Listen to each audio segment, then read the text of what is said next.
Hello students. तो students यहाँ पर ये क्लास 12th का फिजिक्स का पेपर है, यूपी बोर्ड 2024।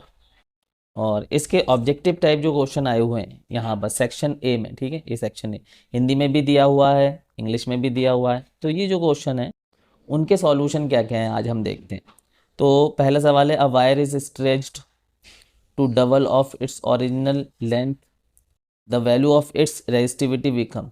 तो बच्चों रेजिस्टिविटी यहाँ पे पूछी गई है, यहाँ पर ये गौर करना है, ठीक है, क्योंकि कई बच्चे रेजिस्टेंस के बारे में पढ़ के आए हैं कि भाई अगर वायर की लेंथ डबल कर दी जाए तो रेजिस्टेंस बढ़ जाता है, प्रोपोर्शनल होता है, और अगर उसका क्रॉस सेक्शन एरिया बढ़ा दिया जाए तो रेजिस्टेंस कम हो जाएगा, इन्वर्सली प्रोपोर्शनल होता है। तो यहाँ पर बच्चों मैं ये कहना चाहूँगा कि रेजिस्टिविटी पे आपको देखना है। रेजिस्टिविटी किसी मटेरियल की कभी नहीं बदलती, एक बार फिक्स हो गई तो फिक्स हो गई वो, ठीक है। तो इसका सही आंसर ये है, इन्होंने सही लगाया है फोर्थ पे, अनचेंज्ड, ठीक है, अनचेंज्ड, रेजिस्टिविटी पे कोई फर्क नहीं पड़ता।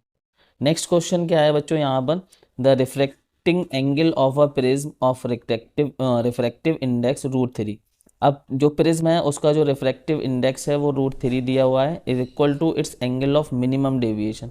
अच्छा, ये जो रिफ्रैक्टिंग एंगल ऑफ प्रिज्म है ना, वो एंगल ऑफ मिनिमम डेविएशन के इक्वल है। तो बच्चों यहाँ पर हमें जो हमारा फॉर्मूला है इसका कि रिफ्रैक्टिव इंडेक्स इक्वल टू, जब मिनिमम डेविएशन हो रहा हो तो उसका फॉर्मूला यह है साइन डेल्टा एम प्लस ए और अपॉन में 2, और इसके अपॉन में बच्चों क्या होगा, साइन a/2, ठीक है। अच्छा, अब आपको सवाल दिया था, अब मिनिमम डेविएशन हमसे पूछ रहा है, तो मिनिमम डेविएशन हो रहा है और साथ में वो ये भी कह रहे हैं कि जो है रिफ्रैक्टिंग एंगल ऑफ प्रिज्म जो है वो एंगल ऑफ मिनिमम डेविएशन के बराबर है, ठीक है। तो इस केस में हम इसको क्या लिख सकते हैं, फिर हम लिख सकते हैं साइन a+a/2 अपॉन में, ठीक है, a+a/2 और साइन a/2। तो बच्चों ये फिर क्या बनेगा, ठीक है, फिर ये बन जाएगा भाई, ये a और a 2a हो गया, और 2a और ये 2 से डिवाइड हो जाएगा, तो ऊपर रह गया फिर आपके पास साइन a, और नीचे फिर आपके पास बचा साइन a/2। इसको सॉल्व करा तो अच्छा, रिफ्रैक्टिव इंडेक्स हमारे पास कितना है, हमारे पास है √3, तो हमने ये भी यहाँ पर पुट कर दिया।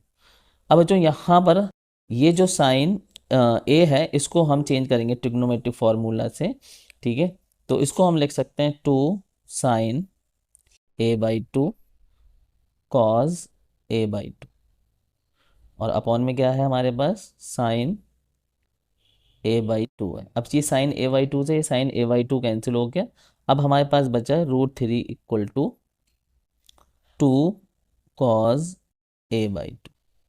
अब इस 2 को हम ले आते हैं लेफ्ट हैंड साइड, तो ये हो जाएगा √3/2 इक्वल टू कॉज a/2।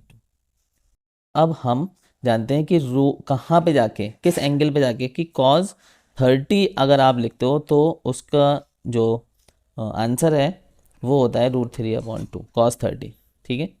तो इसका मतलब ये क्या है, a/2 किसके इक्वल हो गया, a/2 इक्वल हो गया आपका 30 डिग्री के। तो a की वैल्यू यहाँ से फिर क्या आ जाएगी, 2 को इधर ले जाएंगे तो 60 डिग्री, ठीक है, क्या आ जाएगी, 60 डिग्री आ जाएगी, ठीक है।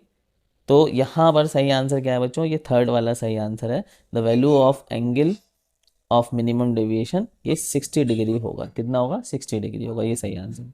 नेक्स्ट क्वेश्चन है हमारे पास बच्चों कि यहाँ पर यूनिट हमें बतानी है √LC की, ठीक है, √LC की हमें यूनिट बतानी है। यहाँ पर हमारा ये जो है पेज जो था वो बिल्कुल ख़त्म हो गया।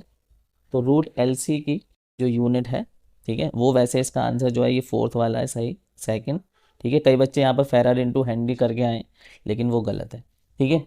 इसका सही आंसर क्या है, सेकंड। वो कैसे, देखिए, अगर हम यूनिट ऑफ इंडक्टर लें तो, ठीक है, तो हम इसको लिख सकते हैं वोल्ट इंटू सेकेंड अपॉन में एम्पियर, ठीक है, एम्पियर।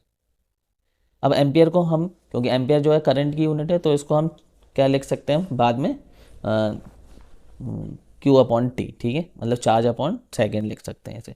अच्छा, नेक्स्ट हमारे पास यूनिट ऑफ C, मैं इसको सिंपल वाला ये तरीका आपको बताऊँ, C की जो यूनिट है वो है चार्ज अपॉन में वोल्टेज, चार्ज अपॉन वोल्टेज। अब आपका ये दिया हुआ है एलसी, तो एलसी की फिर यूनिट क्या बनेगी, तो इसको जैसे एल और सी मल्टीप्लाई करें तो इनकी यूनिट को भी मल्टीप्लाई कर देते हैं, और यहाँ पर एम्पियर की यूनिट हम लिख लेते हैं, एम्पियर को हम चेंज करते हैं, इसको हम लिख सकते हैं चार्ज अपॉन में सेकेंड। यहाँ पर है आपके पास सी, तो सी क्या है, चार्ज अपॉन में सेक वोल्टेज, ठीक है, ये एल है। तो यहाँ पे देखिए बोल्ट से ये बोल्ट कैंसिल हो जाएगा, चार्ज से एक चार्ज कैंसिल हो जाएगा। अब ये क्या बना आपके पास, ये आपके पास बना सेकंड अपॉन में 1/2। तो इसको अगर हम सॉल्व करें तो ये हो जाएगा सेकंड का स्क्वायर, सेकंड का स्क्वायर। अब हमें क्या चाहिए, हमें तो चाहिए भाई root L C, root L C, हमें क्या चाहिए, रूट एल सी चाहिए। तो रूट एल सी हमारा, तो इधर भी रूट लगा देंगे, ठीक है, तो ये हमारा आ जाएगा सेकंड, ठीक है। तो इस तरह से हमने इसको सॉल्व करा, तो इसका आ गया सेकंड। अब नेक्स्ट क्वेश्चन है बच्चों ये, कि यहाँ पर क्या कहा गया कि threshold wavelength of for a photo electric cell lambda naught, तो वर्क फंक्शन हमसे पूछा है, ठीक है, work function of the cathode of some other cell. तो एक सेल है कोई, उसका वेवलेंथ कितनी है, लैम्डा नॉट है। तो अब हमें भी पता है कि वर्क फंक्शन अगर फाई हम उसको दिखाएं तो वो होता है एच सी अपॉन में लैम्डा, ठीक है, थ्रेश होल्ड वेवलेंथ। ये हमारा पहला सेल हो गया। अब दूसरा सेल का इन्होंने कहा कि work function of cathode of some other cell, एक दूसरे सेल की एन टाइम्स, तो उसका जो वर्क फंक्शन है वो एन टाइम्स है, तो दूसरा सेल का फंक्शन एन टाइम्स कर देते हैं हम, ठीक है, इसके वर्क फंक्शंस का, इसके वर्क फंक्शन का एन टाइम्स कर दिया, ठीक है। तो ये जो वर्क फंक्शन आएगा वो क्या आएगा, एच सी अपॉन यहाँ की थ्रेश होल्ड वेवलेंथ, यहाँ की थ्रेश होल्ड वेवलेंथ को हम एक्स नॉट कह देते हैं, एक्स नॉट, ठीक है, तो ये आएगा, ठीक है। तो उन्होंने कहा कि वेवलेंथ बताओ इसकी, मतलब ये एक्स नॉट की वैल्यू। अब फाई की जो वैल्यू थी वो तो h c upon lambda naught थी, तो यहाँ पर एन और फाई की जगह पे हम लिख देते हैं h c upon lambda not equal to h c upon x naught. अब हमें एक्स नॉट चाहिए, ठीक है, हमें ये चाहिए, तो एच सी से एच सी कैंसिल हो गया, ठीक है। तो अब हमें क्या आ गया हमारे पास, n upon lambda not, n upon lambda not equal to 1/x0। हमें एक्स नॉट चाहिए, तो अब एक्स नॉट क्या बन जाएगा, एक्स नॉट बन जाएगा लैम्डा नॉट अपॉन एन, ठीक है। तो ये देखते हैं यहाँ पर सॉल्यूशन कहाँ है, तो ये यहाँ पर थर्ड पे आ रहा है, तो ये आंसर बिल्कुल सही होगा, ठीक है। तो नेक्स्ट क्वेश्चन पे चलते हैं, नेक्स्ट क्वेश्चन पे चलते हैं। नेक्स्ट क्वेश्चन क्या है, ये है। तो यहाँ पर बच्चों, यहाँ पर बच्चों देखिए, यहाँ पर ये हमें एक जो है रिएक्शन दिया है, न्यूक्लियर रिएक्शन, और यहाँ पर देखिए कि 2 और Z ये आपके एटॉमिक नंबर को शो कर रहे हैं। तो अब इन दोनों के मिलने से जो नया एटॉमिक नंबर बना वो Z+2 हो गया, ठीक है। और यहाँ पर देखिए मास नंबर में 4+A होना चाहिए था, मास नंबर में 4+A होना चाहिए था, लेकिन A+3 है, ठीक है, A+3। तो एक यहाँ पर जो है न्यूट्रॉन कम हुआ है, यहाँ पर एक न्यूट्रॉन कम हुआ है। तो इन्होंने पूछा कि W क्या है, तो वो W न्यूट्रॉन का ही काम करेगा, न्यूट्रॉन का ही काम करेगा, है ना। तो यहाँ पर वो क्या होगा, न्यूट्रॉन होगा, ठीक है। तो ये सही आंसर है उसका, ठीक है, W इज़ न्यूट्रॉन। तो एक न्यूट्रॉन यहाँ से निकला है, हमें बैलेंस करना होगा, तो न्यूट्रॉन यहाँ पर हम लगाएंगे, सही आंसर। अच्छा, नेक्स्ट है हमारे पास ये क्वेश्चन कि in order to pass 10% of the main current in galvanometer of resistance R, the required resistance of shunt should be, तो उसका रिक्वायर्ड रेजिस्टेंस क्या होगा। तो मैं यहाँ पे सॉल्व नहीं करा रहा हूँ, वीडियो लेंदी हो जाएगी। ये जो है इसका आंसर जो है R/9 होगा, इसका आंसर क्या होगा, R/9 होगा। हम फॉर्मूला यहाँ पे लगाएंगे शंट वाला, चलिए मैं इसको सॉल्व करा ही देता हूँ, ठीक है।